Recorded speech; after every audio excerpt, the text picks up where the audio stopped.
ડોક્ટરના સ્વરૂપમાં રાક્ષસ અને હોસ્પિટલના માલિકો વિરુદ્ધ રાજ્યની સરકાર શું કરવા માંગે છે તેની આજે સમીક્ષા કરીએ, કારણ કે આ રાજ્યની સરકાર કુંગળા અને નબળા પગલાં મજબૂત દેખાય તે પ્રકારે લઈ રહી છે, જેના કારણે આખરે ફાયદો આ ખ્યાતિ હોસ્પિટલના માલિકો અને કતલખાના જેવા આ હોસ્પિટલના ડોક્ટરને થશે। વિગતે વિશ્લેષણ કરીએ કે સરકાર કઈ રીતે આ કામગીરીને નબળી કરવાની પ્રક્રિયા કરી રહી છે તેની। વૈષ્ણવજન તો તેને કહીએ જે પીડ પરાઈ જાનાને રે। નમસ્કાર, હું છું આપની સાથે તુષાર બસિયા। નવજીવન ન્યૂઝમાં આપનું સ્વાગત છે।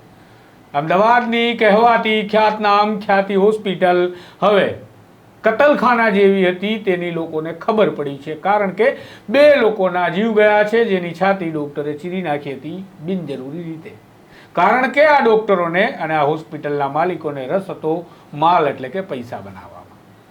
ડોક્ટર પ્રશાંત વજીરાણી, જેને એક ઓપરેશનના 14,000 રૂપિયા મળતા હતા, એ જ પ્રકારે અલગ અલગ પ્રકારના એન્જિયોગ્રાફી, એન્જિયોપ્લાસ્ટી અને સ્ટેન્ટ મૂકવાના પૈસા તેને કમિશન પેટે મળતા હતા।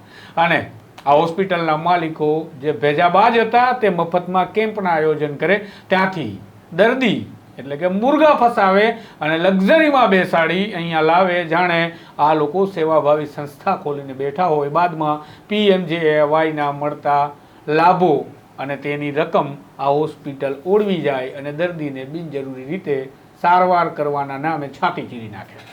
આ ધંધાનો પર્દાફાશ થયો। 19 લોકો જે કડીના બોરીસાણા ગામથી મફત સારવાર કેમ્પમાં ફસાયા હતા અને એ જાળમાં હોસ્પિટલ પહોંચ્યા અને આખરે તેમાંના 2 લોકોના મૃત્યુ થયા। એક હજુ પણ ICUમાં સારવાર હેઠળ છે।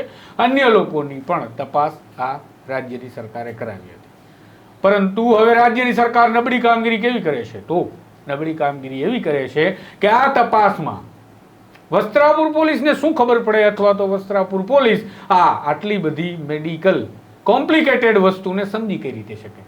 તેના માટે ડોક્ટરોની ટીમ જોઈએ અને એના માટે ઊંડું વિશ્લેષણ જોઈએ, કારણ કે આ કતલખાનાને ચલાવનારા એટલે કે હોસ્પિટલને ચલાવનારા માલિકો અને ડોક્ટરો તો જ કન્વિક્શન સુધી એટલે કે દોષિત જાહેર થાય ત્યાં સુધી સરકાર મજબૂતાઈથી લડી શકે। પણ સરકાર શું કરી રહી છે? વસ્ત્રાપુર પોલીસ સ્ટેશનને તપાસ આપી દીધી છે। બધા મોં ફેરવી રહ્યા છે આ તપાસથી, કારણ કે આમાં હવે મલાઈ તારવવા જેવું કંઈ રહ્યું નહીં હોય કદાચ। પણ ખેર, આમાં SITની રચના રાજ્યની સરકારે કેમ ન કરી એ મોટો સવાલ છે।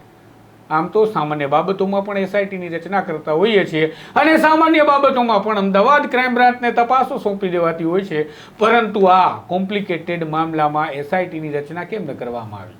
આ SITની રચના થાય તેમાં વિદ્વાન ડોક્ટરોનો પણ સમાવેશ કરવો જોઈએ, કારણ કે વજીરાણી અમારા સૂત્રોના કહેવા પ્રમાણે પોલીસને એવું કહી રહ્યો હતો કે મારે તો બસ આટલું કરવું એટલે ઓપરેશન પૂરું થઈ જાય। હવે આટલું કરે એટલે ઓપરેશન તો પૂરું થઈ જાય, માણસનું પણ પૂરું થઈ જાય, એ આપણે જોયું।